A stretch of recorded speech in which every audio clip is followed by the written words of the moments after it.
परिवार के क्या कार्य हैं? पहला, प्राणिशास्त्रीय कार्य। यौन उच्च इच्छाओं की पूर्ति, संतानोत्पत्ति, प्रजाति की निरंतरता को बनाए रखना। प्राणिशास्त्रीय कार्य के रूप में यौन इच्छाओं की पूर्ति परिवार का एक महत्वपूर्ण और प्रमुख कार्य है। इसके द्वारा संतान को जन्म देना परिवार का दूसरा महत्वपूर्ण प्राणिशास्त्रीय कार्य है।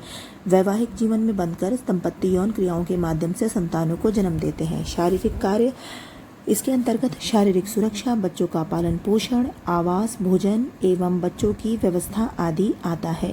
परिवार का एक महत्वपूर्ण कार्य सदस्यों को शारीरिक सुरक्षा प्रदान करना है। परिवार सदस्यों के चोटग्रस्त होने, दुर्घटना में अंग भंग होने व गंभीर रूप से बीमार होने पर उनकी सेवा शुश्रूषा करता है।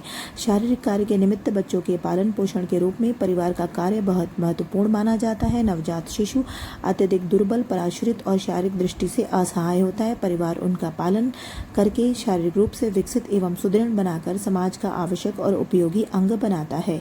आवास, भोजन और वस्त्र मानव की प्राथमिक आवश्यकताएं हैं। इसके अभाव में व्यक्ति का जीना संभव नहीं है। परिवार अपने सदस्यों के लिए आवास, पुष्टिकारक भोजन तथा आरामदायक स्वच्छ वस्त्रों की व्यवस्था करता है। ये तीनों वस्तुएं मानव के जीवन के लिए अत्यंत महत्वपूर्ण है। आवास व्यक्ति को गर्मी, सर्दी और वर्षा से सुरक्षित रखते हैं। वस्त्र उनका तन ढकते हैं और भोजन शरीर को स्वस्थ रखता है और उसके विकास में सहायक होता है। आर्थिक कार्य, उत्तराधिकार का निर्माण। परिवार की पुरानी पीढ़ी नई पीढ़ी को संपत्ति और पदों का हस्तांतरण करती है। उत्पादक इकाई के रूप में परिवार का कार्य बहुत महत्वपूर्ण माना जाता है। परिवार में कुटीर उद्योग चलाए जाते हैं। परिवार के सदस्य एक साथ मिलकर वंशानुगत व्यवसाय कर परिवार के लिए आजीविका जुटाते हैं। ग्रामीण और आदिम परिवार आखेट पशुपालन, कृषि, मत्स्य पालन के कार्यों का संपादन एकजुट होकर एक उत्पादक इकाई के रूप में कार्य करते हैं। श्रम विभाजन। परिवार श्रम विभाजन का सरल स्वरूप है। परिवार में स्त्री, पुरुष, बच्चों और वृद्धों के मध्य कार्यों का स्पष्ट विभाजन होता है। आय और संपत्ति की व्यवस्था। प्रत्येक परिवार आय के स्रोत के रूप में कोई न कोई धंधा अपनाता है। संयुक्त आय से घर का व्यय चलता है। इसकी व्यवस्था परिवार के मुखिया द्वारा की जाती है। परिवार के पास मकान, आभूषण, सोना, पशु, दुकान या बैंक खातों के रूप में नकद संपत्ति होती है।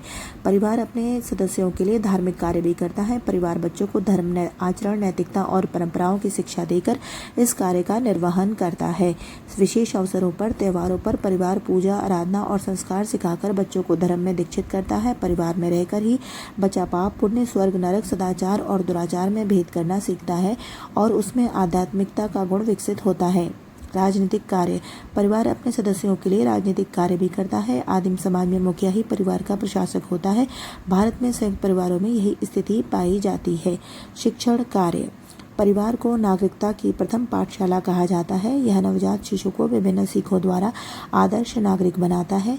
परिवार द्वारा प्रदत्त शिक्षाएं व्यक्ति का जीवन भर मार्गदर्शन करती रहती हैं। आदिम युग में परिवार ही शिक्षण का संस्थाओं का कार्य करते थे। परिवार बालक को प्रेम, त्याग, सहानुभूति, बलिदान और कर्तव्य परायणता का पाठ पढ़ाते हैं। उसे भावी जीवन के लिए प्रशिक्षित करते हैं। बच्चे के चरित्र निर्माण में पारिवारिक शिक्षण की बहुत बड़ी भूमिका होती है। सांस्कृतिक कार्य। सांस्कृतिक धरोहर की अभिवृद्धि और रक्षा करके परिवार सांस्कृतिक कार्य के रूप में बड़ा प्रभावशाली सिद्ध होता है। परिवार के सदस्य सांस्कृतिक प्रतिमानों को एक पीढ़ी से हस्तांतरित करके सांस्कृतिक कार्य के रूप में बड़ी अहम भूमिका निभाते हैं। इसके द्वारा हम समाज से संस्कृति, परंपराएं आदि सीख कर एक पीढ़ी से दूसरी पीढ़ी में ले जाते हैं, जो कि हमारे मनोभावों और संवेदनाओं को भी सुरक्षित रखता है। मनोरंजनात्मक कार्य। परिवार अपने सदस्यों को स्वस्थ मनोरंजन प्रदान करने का कार्य भी करता है। परिवार के सदस्य परस्पर गप्पे लड़ाकर, बच्चों से खेलकर, चुटकुले सुनाकर व खेलकूद द्वारा मनोरंजन कर लेते हैं। समय समय पर होने वाले त्यौहार और उत्सव भी मनोरंजन प्रदान करते हैं। गीत, संगीत व लोकगीत आदि के द्वारा भी परिवार में भरपूर मनोरंजन किया जाता है। मनोवैज्ञानिक कार्य। परिवार का एक महत्वपूर्ण कार्य अपने सदस्यों को मनोवैज्ञानिक संतुष्टि और सुरक्षा प्रदान करना भी है। समाजीकरण का कार्य। परिवार समाजीकरण के अभिकरण के रूप में एक महत्वपूर्ण भूमिका निभाता है। परिवार बच्चे का समाजीकरण करके उसे समाज के अनुकूल बनाता है। बच्चा सांस्कृतिक परंपराओं, रूढ़ियों, रीति रिवाजों और समाज के अनुरूप व्यवहार करने का ज्ञान परिवार से ही ग्रहण करता है। परिवार ही सदस्यों के ज्ञान में अभिवृद्धि करता है और उन्हें ज्ञानार्जन में भरपूर सहायता देता है।